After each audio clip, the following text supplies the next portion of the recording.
but your position is good. Yeah? Yeah, fairly. Okay. Will it be able to pick up my sound? Oh yeah, it'll be good. And then we'll actually check it on my computer. Just to make sure Yeah, that sounds good, yeah. It's good. I should have done that, but Francie and Carla Buck were coming in to record at 4, so I didn't want to have you. Okay, so that's running, which is good, and the audio levels are good over there. So yeah, if you could just tell me a little bit about your project from the summer. Well, it was an analysis of this particular album that was created in 2009 by the Spanish rock band from Navarra called La Tierra Está Sorda, The Land is Deaf, and it deals with the aftermath. Well, the Spanish Civil War and those who were on the losing side of the war, the Republicans, and it goes into a lot of detail about a lot of the atrocities committed by the Franco regime and the rest of the fascist party, particularly during the war, and its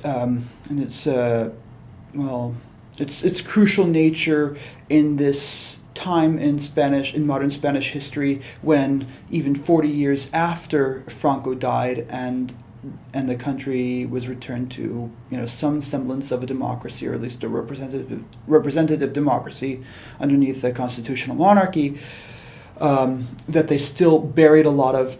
It's still dealing with the fact that they buried a lot of problems which were never properly addressed. There are thousands upon thousands of mass graves all around the country that the Conservative Party of Spain, I don't know if it's actually called that, but the party that aligns itself with more conservatism is very reluctant to discuss. So there's even a debate about whether or not to acknowledge it, or to just try to keep burying it in the past. Yeah. So what was the most valuable thing that you gained from actually doing the research and writing that?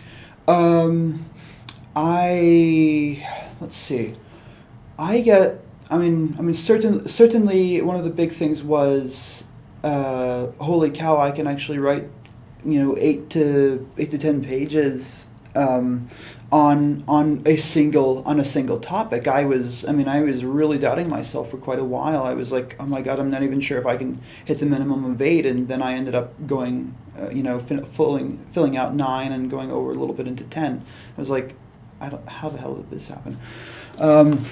Other than that, it was really interesting to see the spirit of rock and roll from another country that is not necessarily associated with rock and roll nearly as much as the U.S. or Canada or Australia or the U.K., and that they used it for their own history and used it as a social movement. They used it as something to increase awareness for injustices committed in the past within their country, and I think any sort of media exposure that lends itself as being entertainment, but also encourages thought and, oh my gosh, did we really do this? Has especially on the subject of how awful war can be,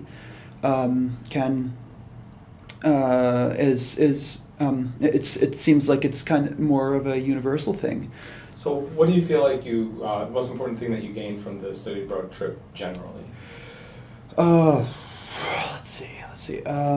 I guess, what was it exactly? Well, it could be any number of things. You don't have to pick just one.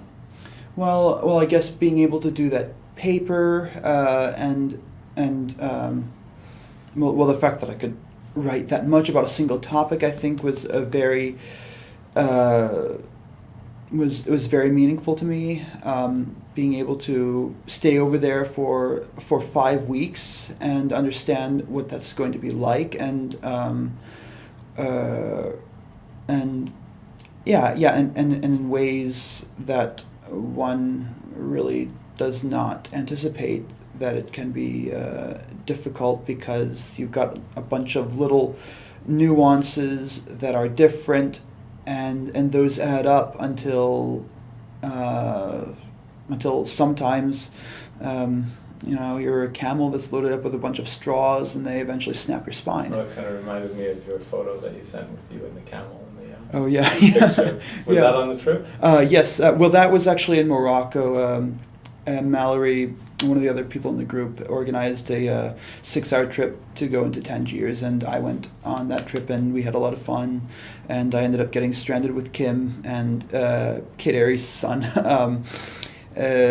back at Tarifa because the ferry was delayed and we couldn't get to our bus to go back to Cadiz on time. So we ended up getting a taxi, and that was quite an adventure. So I'm sure it was stressful when you were in the middle of it, but did you feel like a sense of accomplishment when you had done this and managed to navigate a difficult situation that wasn't pre-planned in any way?